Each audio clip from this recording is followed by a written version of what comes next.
Hello, everybody, and welcome to another episode of Let's Talk Broncos, the Thursday show. I'm sitting here with my main man, is Frankie Abbott in What the up? building yet again. Hey, Oh, man, we already got comments in the section today. oh, We got Carter. Shout out to Carter. Carter is going to be running our Instagram and maybe some other social medias. We were having some conversation in the DMs about that, man. So shout out to Carter. Big shout out to Carter. Uh, I first want to start off, Frankie, just like, hey, there might be new people in here. So I want to give our little schedule out. We're going to go live on Monday. On Wednesday, we go live with Brandon Perner. On Thursday, it's going to be Frankie and I here. And then also on Friday, we're going to be going live. And that's kind of what we're doing. But yeah, Frankie, how are you doing today? I'm doing great, man. I had a little bit of a cold the past couple of days, so I kind of just recouped in my house today, watched a bunch of Grey's Anatomy with the lady, and just been kind of hanging out. What have you been up to? Grey's Anatomy, that is with the lady at show, man. Hey. I think we've all seen the Grey's Anatomy with the girl. I'll be completely honest. First couple seasons aren't too bad. Like it makes me laugh a little bit. It's got some. It's all right. It gets a little worse as it goes along, but it's all right. Bro, I can't do blood, bro. I can't do any of that type of stuff, man. So I got a fun side. Another thing that girls are out watching is like the Dr. Pimple Popper type stuff. Oh hell no! Can't do it, man. Can't do it. Cannot do it whatsoever. Do you like pass out when blood happens? Are you a passer outer? Yeah, like I definitely will get a little lightheaded. Samuel Castro in the chat. What's up, man? Here's a fun fact. I pass out whenever I get shots or I get blood taken, and doctors don't believe me when I tell them.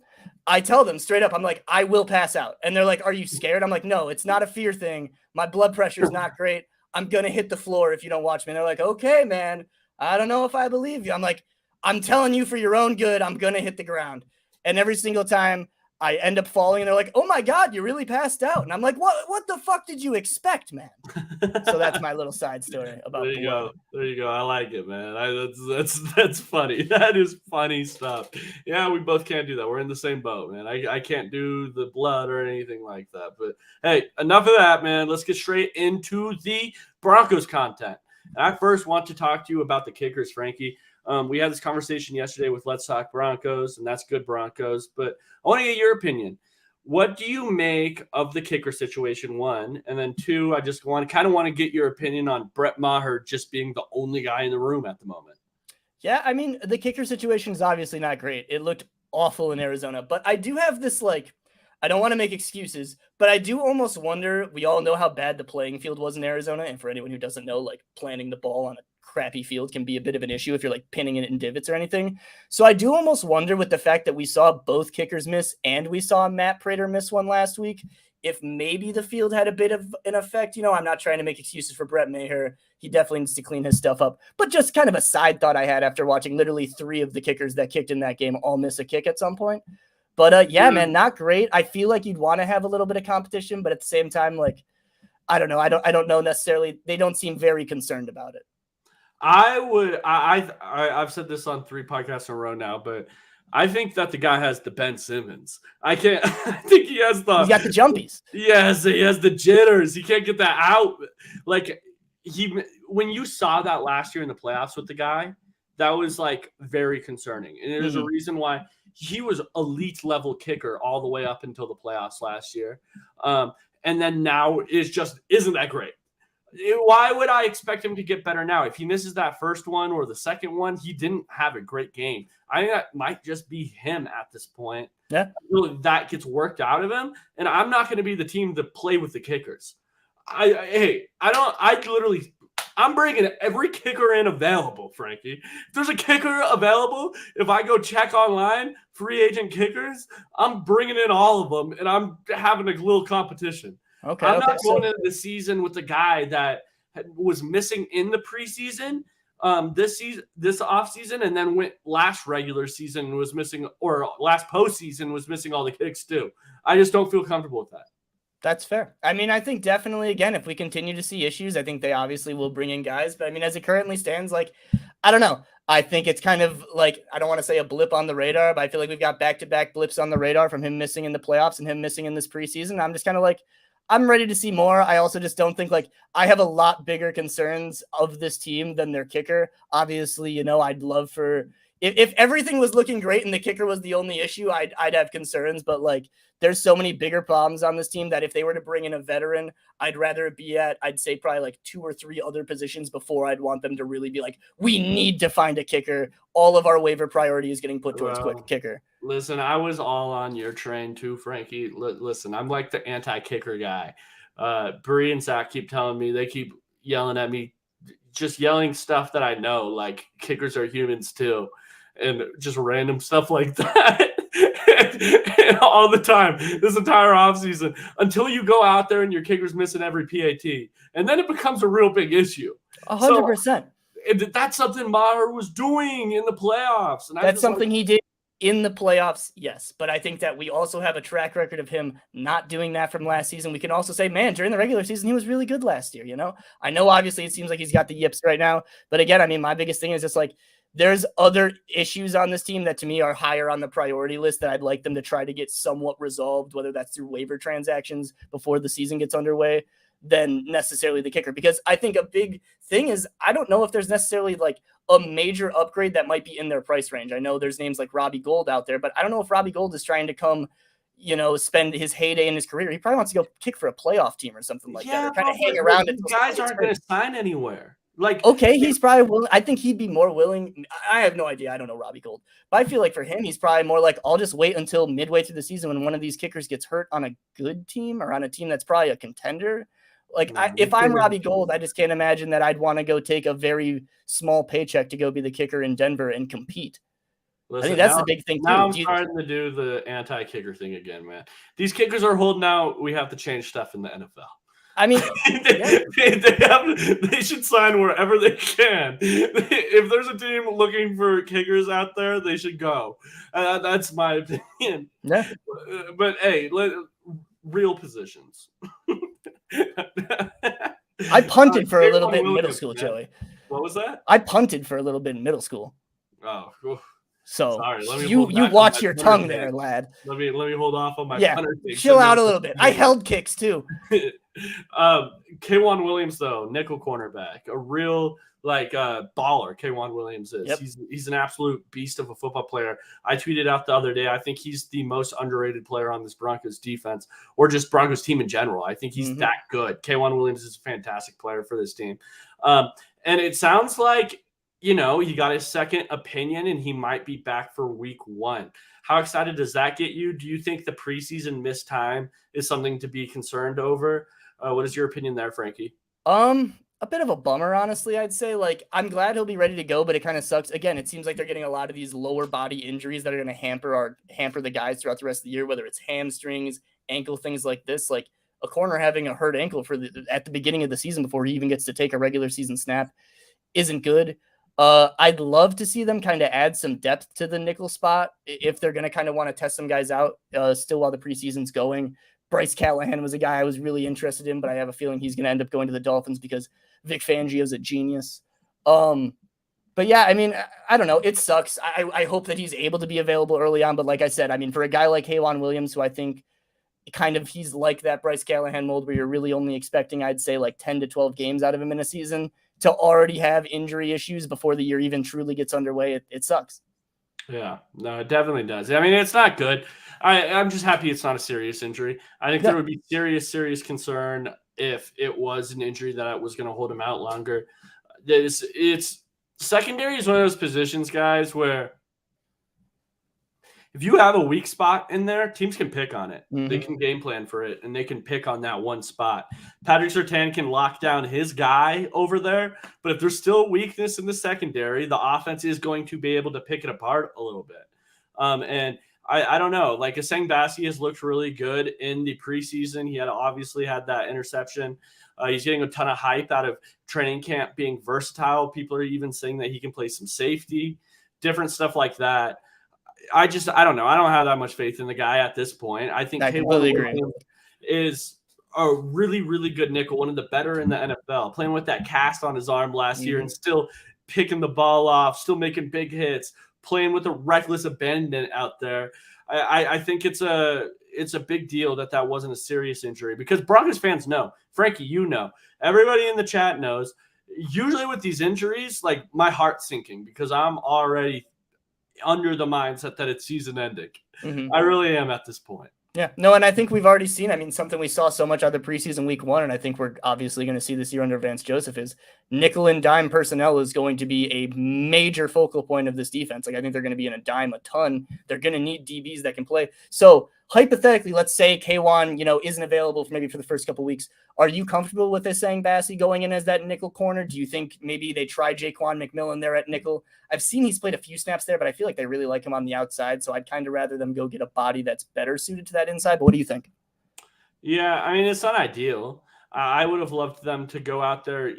I think that the Broncos could have gone out there and gotten a couple cornerbacks that I would have liked. Yeah. Honestly, like Ronald Darby just signed today. Mm-hmm. People forget how good Ronald Darby was when he was on the field for the Broncos. He was a fantastic cornerback. Yeah, got him for cheap too. Yes, he was so good when he was out there. Bryce Callahan, to your point, he was super underrated nickel corner. Mm-hmm. He's an awesome nickel corner. They moved him around in that secondary too at his size, which was crazy. Yeah. And when injuries had to happen, Bryce Callahan came in and filled. He was awesome. Mm-hmm. Bryce Callahan's a fantastic player. Another guy just with injury concerns. But injury concerns worry me a lot less when you're a backup and I'm playing you spot minutes. That's my main thing is I don't understand why those guys are still getting criticized when they're backups. Like, yes, they get hurt, but in an ideal world, they're only playing 4 games. 100%. Especially when we're talking about just like more of a Band-Aid solution too, I'd say. We're like, I think if we talk about bringing in a guy like, I mean, you mentioned a guy like but even if we brought in a guy like Bryce Callahan to kind of help guys like the Essang Basseys, the Riley Mosses of the world kind of develop and who have already played in a Broncos defense that's similar to the one that we're going to be running this year, I think it kind of only pays dividends. And in my mind, like, I'd be more okay with them kind of not if there were better young options, I'd say, on the roster. But when you look at this corner room, I like Riley Moss I like Riley Moss and Jaquan McMillan, but they're outside corners to me. I feel like they're pretty locked into that position. And I think Essang Bassey and Faion Hicks are your only 2 backup nickels. I think we've seen a decent bit out of Bassey, but I don't think we've really seen anything out of Hicks at this point. So I think that's where I'd kind of like to see them swap someone out if they could do so. But that's probably enough on nickels. All right. Well, and then we have 2 debuts coming up, Frankie.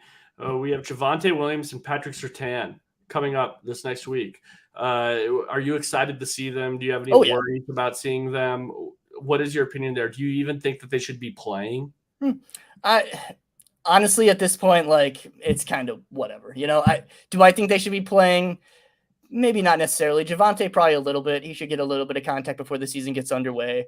Sean Payton said he's probably going to get like 3 to 4 carries, maybe a passing opportunity if it arises. But as far as the Patrick Surtain one, I'd say probably not. Just because out of the sheer gut-wrenching pain, if there, God forbid it happens, but if something were to happen to Patrick Surtain in going into year 3, you only have, however many years under his rookie contract controlled left, like, God forbid something were to happen there, but that would be like one of the worst case scenarios. Like one of the worst players, if not the worst player to lose in the preseason would be Surtain. So I'd probably say he's the one guy that concerns me a bit, especially because, I mean, again, everyone's concerned because last year the Broncos didn't play in the preseason and there was so much mess. But again, and I said this last week, Patrick Surtain didn't play in the preseason, neither did the defense. And they were the best or second best, if you were looking at San Francisco, defense in the NFL through the first 9 weeks. And Patrick Surtain was voted the best corner in the NFL by players. So I don't think Patrick Surtain is necessarily going to be too far behind if we say, you know what, dude, we're good with you just getting in-game reps. We're fine with that. But if they want to give him some look, I'm never going to complain about getting to see some beautiful DB football work like we will out of Patrick Surtain. Yeah. Javonte scares me. Okay. I want to see him really bad to just see how he looks out there, like how explosive he is. All of these different things going on. Cal says, has anyone mentioned Ben Simmons yet? Should I drink? Simmons. Yeah, I've mentioned Ben Simmons for sure. Markelle Fultz. No. We're not disrespecting Markelle Fultz in here. We're disrespecting Ben Simmons. I think that Javonte Williams, it scares the living hell out of me that he's playing in the preseason. Is it probably needed a little bit? I would say maybe, just so the coaching staff gets an idea of this running back position, man. you can't tell in training camp how good they are or how really they look. It's impossible. I've gone out there and done it multiple times. I've shown up to training camp. You cannot tell. You can't. What you really are seeing out there is just their vision a little bit. Okay, I'm reading the right hole. I'm getting through the right gap. Javonte Williams' entire game, to a fault, if I'm being honest, is how do I look working through contact? No, I completely agree. You can't see that in training camp. You can't see it. Yeah. So I think it's important for him to play in the preseason just for the coaching staff to get an idea of what they should expect from him. That is something that I think. I just, at the end of the day, it's also scary. It's like, it's not a position you want to be in where you're getting told that he's 100%, but he's playing in this meaningless football. I don't know. I just don't. It's not a cupcake game either. Like, I mean, you know, obviously he'll get to play against a few backups, but the 49ers defense is a very well-coached, very talent-filled unit. Like, and I worry about that, I guess, not so much for the fact that Javonte might get hurt, but just because I think the offensive line, like, we saw last week that the offensive line probably created like one decent hole, I'd say, for Samaje Perine. I think there was the one run where Troutman came down, they were able to get that like 12-yard carry, but the first team offense was not able to generate a solid run game or really a solid screen game. So I guess that's what really concerns me too, is like, I hope we see Ben Powers and Garrett Bowles and maybe Cam Fleming kind of take a step forward or at least correct their mistakes from last week. Cause man, if we're watching Javonte Williams have to take a carry behind Garrett Bowles and Ben Powers, who are letting guys like Eric Armstead, if he plays, I don't know if they're playing starters, but a guy like Eric Armstead or Dre Greenlaw straight through, and he's getting a free lick on our back coming fresh off of an ACL tear. Like, you're completely right. That is absolutely terrifying. Yeah, it scares me. I just don't think Patrick Surtain even has to play. No, I know I'm getting the guy. I don't think he has to play at all. I would be playing all the players that I'm kind of confused about. I don't think there's any point to be, and you know that there's some confusion to most of the players. I would say 95% of these players. There's at least some where you could get a little out of it. What am I trying to figure out about Patrick Surtain? Exactly. That's my thoughts exactly. It is really nothing there. So then I will ask, Sean Payton did say, in the second game, the starters are probably projected to play like 20 to 24 snaps, I'd say. So he is increasing from last week.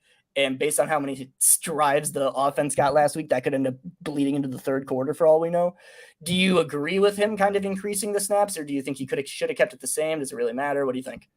I wouldn't have been playing the starters that much to begin with. I think that I fall under the line that I think that they should be playing in the preseason a little bit. I don't think the idea of their first live action being in a regular season game is the best. I know a lot of people would disagree with me there, but I do also think that you should be limiting it. I don't think that you should be playing at any time and off your starters through a half of football. That just isn't something I do. I'm giving them a little, some reps. That's my goal here. It's not to run them into the ground at all. Yeah. This NFL season is long. You've added another regular season game on top of this. By the time you get to playoffs, there's always guys injured. I think back to the Broncos' huge loss to Seattle in the Super Bowl. You had guys all over the place. That entire defense was like missing. You had Ryan Clady out. You had all of these guys. By the time you get to the playoffs, these guys' bodies are worn, man. I mean, I think people sometimes forget this is the most physical sport in the entire world, I think. With the amount of athleticism on display, the size on display, and they're hitting each other full contact through as long as they do. I just not sure your body can withstand that amount through an entire NFL season. And then when you start throwing on extra games and more snaps on top of that, it gets a little spooky to me. Yeah. I will say, and this is kind of related, but something that kind of related last week was I really enjoyed that Sean Payton, like, at first I was like, man, this is a little ridiculous. We're just going to keep the offense coming back out for this drives. I like that he said, like, it, you could kind of feel it, I feel like, but maybe, maybe he didn't say this, but it seemed like the mindset was, at least for the offense, we are going to do this until we get it right. I don't care if you're in here in the third quarter playing against fourth stringers. I want to see you put together a solid drive. I don't care if it's a touchdown drive, whatever. And I think we did see that finally.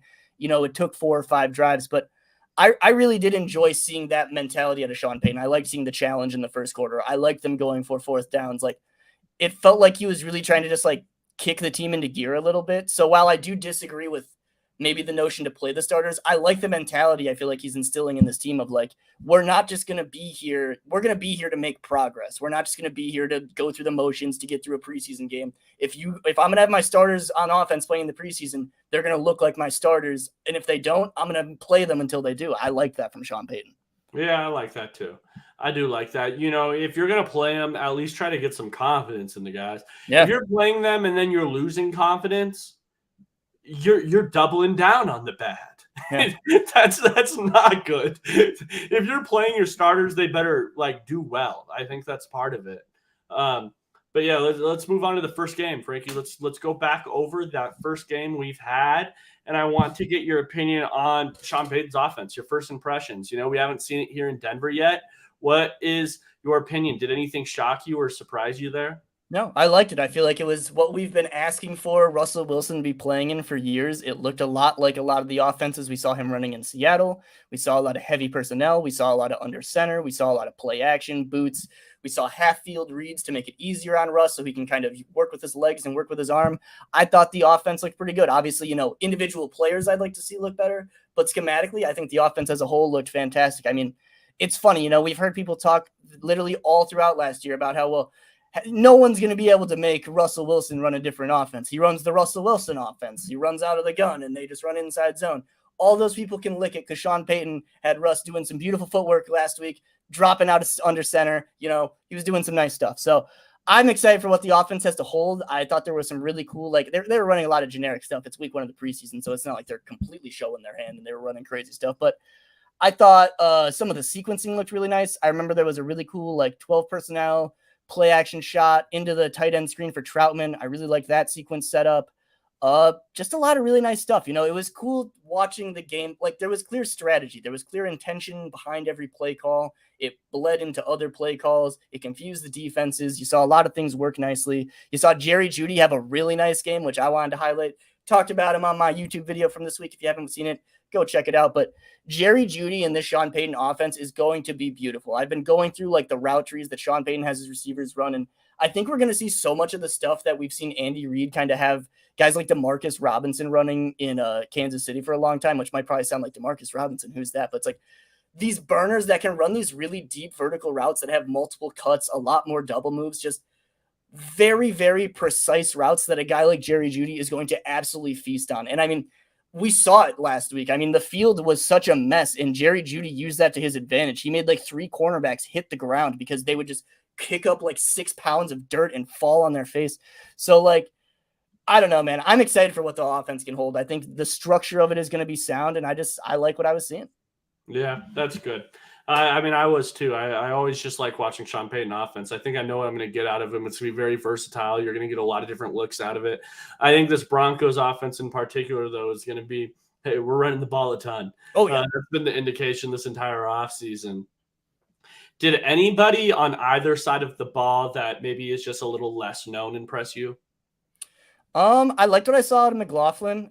He kind of showed me like a lot of that like willingness to go between the tackles and actually kind of squeak out some extra yardage. There was a 3rd and short where they pretty much just gave him a run straight up the gut, and he was able to keep his legs turning for a first down. So I enjoyed that.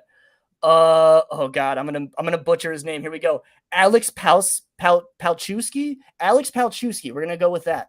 He was like the 3rd string right tackle. The entire actually like 3rd unit offensive line they ended up putting in. It had Palczewski, Will Sherman, Henry Bird. I think it had Isaiah Prince playing left tackle. It was an interesting group, and it seemed to actually kind of create a little bit of movement. They were actually able to open up some holes that the running backs were able to take advantage of.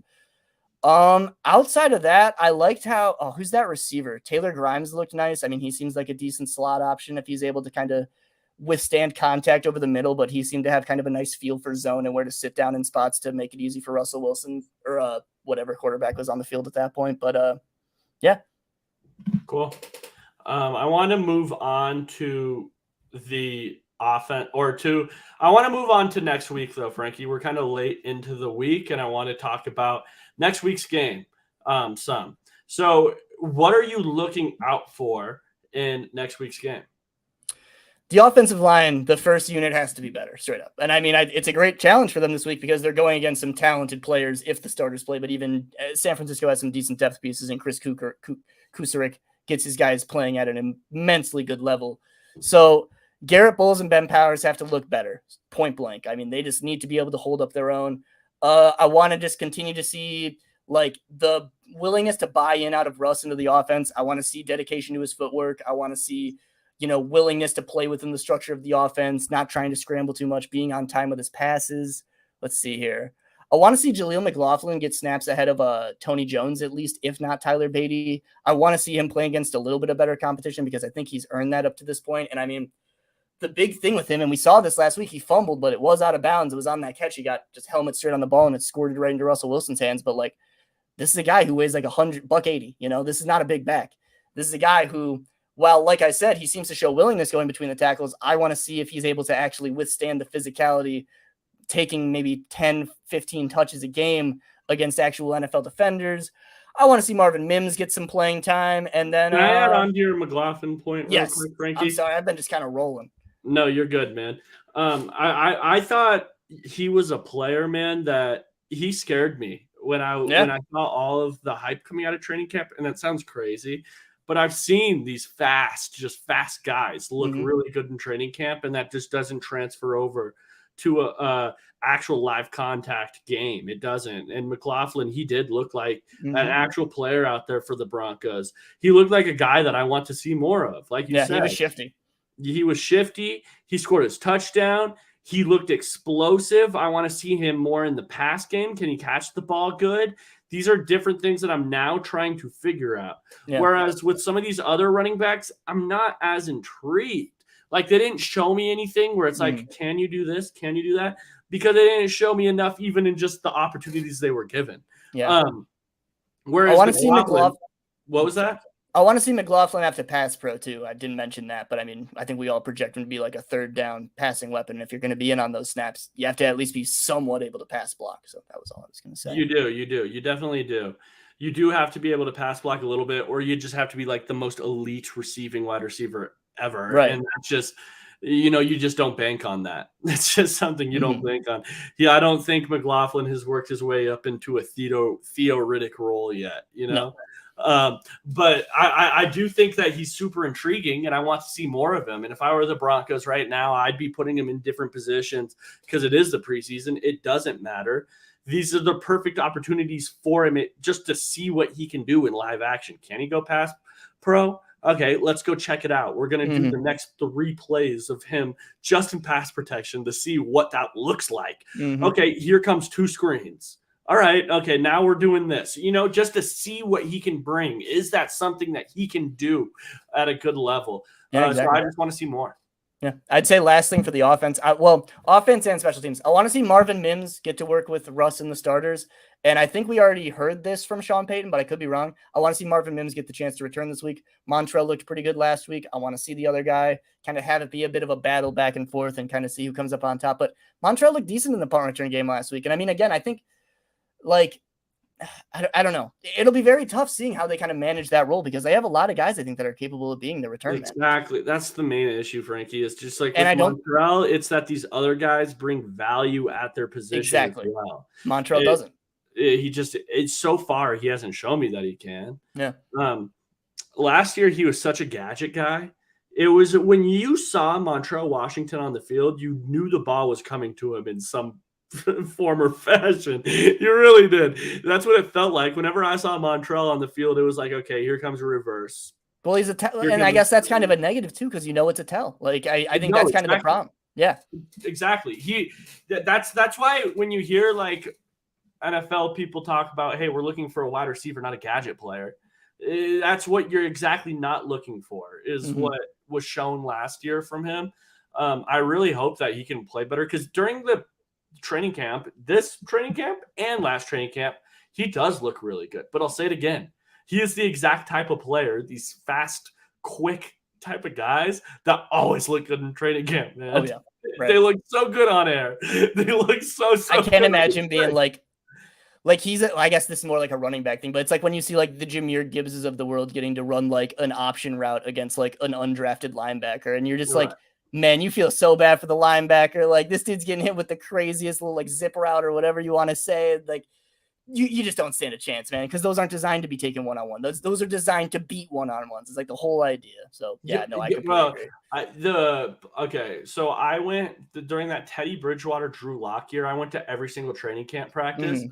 I will tell you, the most impressive player I saw in that training camp was KJ Hamler. Oh yeah, and that just is kind of what that whole setting that is short about. area burst, like you can't stop it. Oh, because let me tell you, when the team went out there for one-on-ones, wide receiver, cornerback, there probably wasn't a single one-on-one through that entire training camp that KJ Hamler didn't just outright win. But that's not real life football. No. So that's the scary part. So for Montreal, I mean, who are some of the returners, Frankie? We're looking at Marvin Mims, right? Montreal, Mims, maybe Tremont Smith gets an opportunity. Jaleel McLaughlin was in camp, but I don't know if they'll give him a shot. Kendall Hinton. Kendall, it doesn't seem like gives you the explosive returns, but I mean, it seems like every year we end up falling back on Kendall as just like our safe returner. So like if that ends up happening, I won't be shocked. Yeah. Okay, and then talk to me about defense. Was there any defensive players that you want to see more out of, or what are you looking forward to this next week? Zach Allen needs to win some one-on-ones. So like, I don't know how many people of our viewers or you, Joey, play competitive shooters like Counter-Strike or like, I don't know, Call of Duty is probably not a great example. But anyways, in these games like Counter-Strike, when you get in these one-on-one situations, it's called winning your ones. Because you rarely are in a situation where you're facing one guy. In football, it's the exact same way. We paid Zach Allen a ton of money this offseason. And in week 1, he was going up against backup Cardinals offensive linemen and getting handled. He was straight up getting handled. He got, I'd say, 4 or 5 one-on-one opportunities against a backup right guard for the Arizona Cardinals. He did not create any penetration. He did not disrupt any run plays. He just looked overall pretty middling. I didn't really see him put in a ton of effort or try to attempt any crazy pass rush moves from the interior. It's pretty middling. And for a guy that we've heard all throughout camp was this great, he's been such an impactful force. I need to see it in the goddamn game because, and this is just me being personal, I miss Draymond Jones. And if we go to a guy that can't generate an interior pass rush after we gave up on Draymond Jones for developing for 3 years, and now we have all these cool athletic pass rushers on the edge, but we're getting no interior pressure, so we can't just rush with 4 anymore. So we're going to have to send 5 every play. I'm sorry, I'm losing a little bit, but I'm going to be a little upset. So Zach Allen, if you could go out there, and if you get set up with a one-on-one opportunity, if you could just beat the guy in front of you, that'd be awesome. I want to see Drew Sanders get more utilization. I'm sorry. Do you have any thoughts on that? On that one, I mean, I'll be honest, man. That was kind of my worry from the very beginning. I've been a little more skeptical about this. Oh, yeah. Zach Allen to Draymond Jones thing more than others. I think that I'm going to just say it, man. The way Draymond Jones was kind of just let go, and then this hasn't really been an issue and talked about this offseason. Like him and really, Deshaun Williams. But I want to talk about Draymond Jones because I think Draymond Jones, man, he's a baller. And I don't think people really realize how much of a baller he is. Yeah. This is a versatile guy that on some downs, I mean, I might even want to throw him on edge sometimes. They did. He's amazing. Like Draymond Jones was so highly sought over this offseason for a reason. Yeah. No, and I saw he was so good. Yeah. He would have these on a down-to-down basis. I always want him to be more consistent. That was always my gripe with Draymond Jones. But there would be series where it was like, oh, Draymond Jones just took over. Yep. 3 plays in a row. It's a 3 and out just because Draymond Jones decided that I'm going to kick ass. Yeah. And now that's just something I don't see. I think Zach Allen might be more consistent down to down from what I saw in his Cardinals film, but he's not going to have those explosive plays like Draymond Jones does. Draymond Jones was very special in that. Yeah, he was a unique player. Super unique, man. Yeah. And super unique. I saw Zan comment, Zambi21, for anyone who doesn't know on Twitter, he's an oracle of the Broncos world, but he made a great comment about how the Seahawks are not a team that is known for paying players a lot of money, especially in free agency, and they gave Draymond Jones one of the biggest contracts they've ever given, and that Seattle front office is pretty damn good. I mean, hell, they fleeced us for Russ. So there's a lot to it where I'm not trying to be too down on it, but if what we saw out of last week out of Zach Allen continues throughout the season, we're just kind of man, we literally do not have a guy, I'd say, we can reliably say can get an interior pressure Like DJ Jones, I love. DJ Jones is not that good of a pass rusher. He's just not. No, I agree. They're fine, but like they don't have, I'd say, a standout guy, and I think that that's a real concern for me with this defense that I think is more often than not going to be needing to send 5 because of this issue. Frankie, am I crazy to think that DJ Jones though has like a little to unlock there? I just see like the explosiveness. Like I don't think he's like the most like Draymond Jones. What made him so special is how agile he was at his size. He was just extremely agile. I don't think that's DJ Jones at all. He's like, I'm going fucking straight. I'm going down your chest. Is who DJ Jones is. But very explosive in that one area. Extremely explosive. I played offensive line. I obviously not at a high level in high school. What I always the highest level. The highest of levels, yes.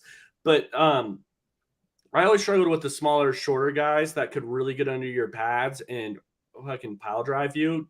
I'm a taller guy, and those guys got under me easier.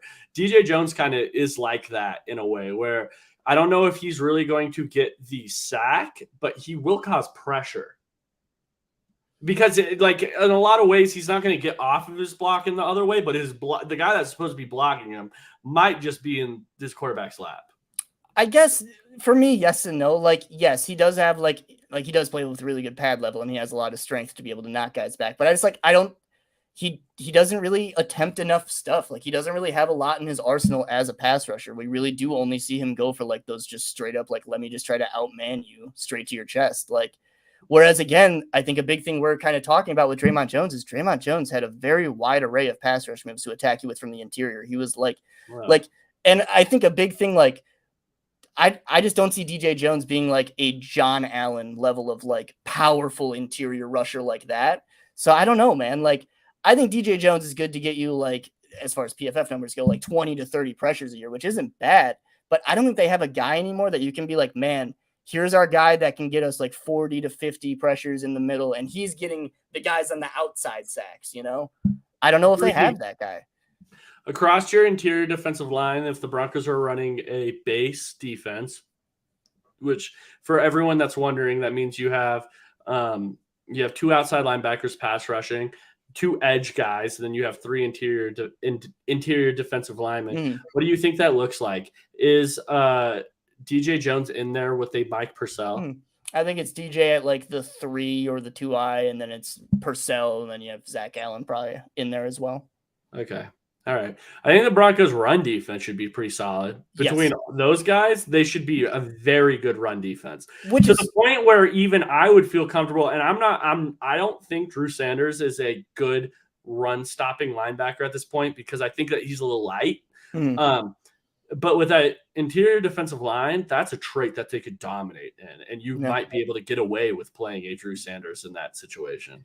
It's interesting you mentioned the personnel too, because I mean, something that we've mentioned is like Vance Joseph's big Achilles heel throughout his years has been his run defense. So it is nice to see that at least it seems like the personnel is kind of built to cover up his weaknesses a little bit. Like having guys like the Mike Purcells, the Josie Jewells, I guess maybe Kareem Jackson in a sense, like these guys that are much hell of a run. Alex Singleton as well. Yeah. I just mean like these guys that are truly their best attribute is them going forward on rundowns. You're not really asking them to play backwards. So like, yeah, I mean, that's a great point. Yeah, and if you're Vance Joseph and you're looking at it like I can cause pressure because of my packages and different blitz packages I'm running, and then I just have these elite run stoppers out there because I do like it seems like everybody up there outside the edge rushers, their number one trait is I'm stopping the run. When I look at Josie Jewell, Alex Singleton, Zach Allen, Mike Purcell, and DJ Jones, that's all of those guys on that interior.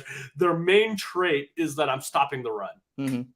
That to me at least. I don't know. Do you have anything else to add to the defense though, Frankie? I mean, so we already mentioned there's a nickel competition going on with the fact that K1's down. I'll be interested to see how that goes.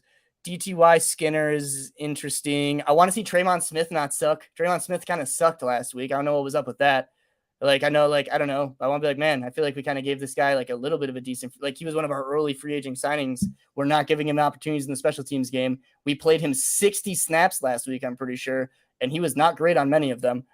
And then Jaquan McMillian, I wanted him to continue to look good. He was the best special teamer last week. I believe he had 3 tackles. Good for just him, an all around. Yeah, he's a great player. I mean, he seems to be following in that mold. I mean, Chris Harris always talks about like that's how he made the team, and that's how he eventually got his job. Was he just showed his effort on special teams? I think we could see Jaquan McMillian following a similar route. Is it McMillan or McMillian? It's McMillian on his like Wikipedia and like a bunch of other things, but I swear I see everyone on Twitter call him McMillan, and now I'm unsure. I'm pretty sure it's McMillan. I don't know, man. And then there's a lot of places wrong. But anyways. But yeah, man. Okay. Well, I think that's all I have today. Frankie, do you have anything else to add before we sign out here, or are you good? No, nothing. Not really. What are your predictions for the game? Give me a score prediction. Do you think Trey Lance looks good? What do you think? Yeah, I think that the Broncos should trade for Trey Lance after this game. Really? Do you actually believe that? I do actually believe that. I think that Trey Lance is a guy that needs starts, and I think, or not just starts, but playing time. And I don't think there's a coach in the league better suited to have a Trey Lance and run kind of a system where Trey Lance can get snaps. How high are you willing to go with it? Are you a 4th round pick? You saying no? Yeah, I'm doing a 4th. You do a 4th? You do a 3rd? Yeah, I'll do a 3rd, and then that's all. You're crazy. You do a top 100. Well, I guess that's not. No, that is. You do a top 100 pick for Trey Lance right now. You're out here. Bro, yes. Well, what? Okay, what has the guy shown me to say? I guess, but like, man. Down like 90 picks from where he was drafted. This is a guy that has barely played. And I expected him to go through a learning curve. And now we're just seeing it in preseason action because this is the only time he's played. And it's like everyone's losing their mind. He should be ready. He should be ready. He should be ready. Guys, he hasn't played. I don't know what else to say there. He was a guy that barely played at North Dakota State. He still has barely played. And you're still trying to chuck a 3rd rounder at him. Yes, because what has shown me that he should drop 90 picks? He's the exact player that I thought he would be. Is he? Yes. You think going into a year 1 where you've barely played? Yes, 1,000%. Okay. I would be hesitant, but honestly, with the Russ contract, I'd probably be somewhat understanding if they did go like a buy low option just to have someone, if they're like, man, this all went to shit really fast. We need a starter for next year who we can at least be like, don't burn the stadium down. Here's who we're starting. So, yeah, but no, man, I don't know, man. I guess he's going into year 3 right now, right? Yes. No. Yeah. I think so. Yeah. Because, Wait, no. Yes. Because he came out the same year Justin Fields. So year 3 for him, he's going into. Here's the thing. I was arguing with Zach about this the other day. Frankie, I want to know your opinion on this because I was arguing with Zach about it. Do you think after 1 year of good play, Trey Lance will be highly sought after in like a free agent setting? Let's say he goes in after year 4 and he has a good season. This is going to be very young. Do you think he's highly sought after? So I'll say yes, just because I feel like any young quarterback who has a good season is sought after. But let me say this. It kind of depends upon good season, because I think we can see Kyle Shanahan make a guy like Brock Purdy have a really good season. That's not me trying to take away from Brock Purdy. It totally is, though. But like, it would depend upon if people were watching the film being like, man, Trey Lance has really taken strides. This looks like an NFL level quarterback. He's playing at a high level, not just, man, he's really working well within the Kyle Shanahan offense. He's doing a good job being that point guard quarterback. Like, it would depend for me. But yes, I think if Trey Lance had like a, step in week 2 and led them to the playoffs and had like a 2-to-1 TD to interception ratio, I think he'll totally be sought after. Yeah. Yeah, I think so too. I just think it's because the age. Like, I think that's the big difference between like the Geno Smiths we saw, who didn't get a huge contract this offseason. It's the age. I think we'd see more in the line of a Brock Osweiler, right? Or a Matt Flynn when he left Green Bay and he had that one game where he threw like 6 touchdowns and he was the most sought after quarterback after that one game ever. That I think he'd be more Matt in line Flynn with and Tavares Jackson. That was a great Seahawks team. I think wait, it was Tavares the year before. Whatever. No. They signed Matt Flynn the same year they drafted Russell Wilson. And they signed Matt Flynn for that big deal, Frankie. And then Russell Wilson ended up beating him out in camp, which was wild. But yeah, anyways, Frankie, I want to give you a shout out, man, to anyone that's in the chat right now, anyone that's listening to the podcast on the pre-record, whatever, or on the record, whatever you guys are listening. through the podcast, please go to Let's Talk Broncos YouTube. Frankie did an entire breakdown. It's only like about 6 minutes long of what he saw during the preseason game one with film included in there. He did a fantastic job. It's really a really good job. And he's going to be doing the stuff weekly for Let's Talk Broncos. I mean, I am just ecstatic to have that even on the channel. It's that great of content. So please go check that out. And then make sure you guys are following Frankie at Frankie Films, because he does a tremendous job just covering the Broncos. Film work, awesome, everything. If you're into the details of football, Frankie is your guy. So yeah, that's at Frankie Films. Go make sure you're checking that video out after the channel or after we end this here. But Frankie, yeah, just tell them about the video real quick for us. Yeah, every week I'm going to be picking an offensive player and a defensive player, and I'm going to put their best clips together. I'm going to walk you through whether it's the coverage that they're playing, whether it's the pressure that Vance Joseph sent, whether it's the route that they're being sent on. I have some old Sean Payton playbook, so if I can find the specific concept that he is trying to run, I will do my best to explain it, but I am not an NFL offensive coordinator, nor have I been an NFL quarterback, so I might not do a perfect job, but I will do my best, and I'm getting better at editing every single day, so they're going to get really pretty looking, I think. Yep, there we go, guys. Well, that's all we have for today's episode. If you guys want to follow me, that's at JR Drafts. But until next time, guys, go Broncos. See you next Thursday. Later, skaters.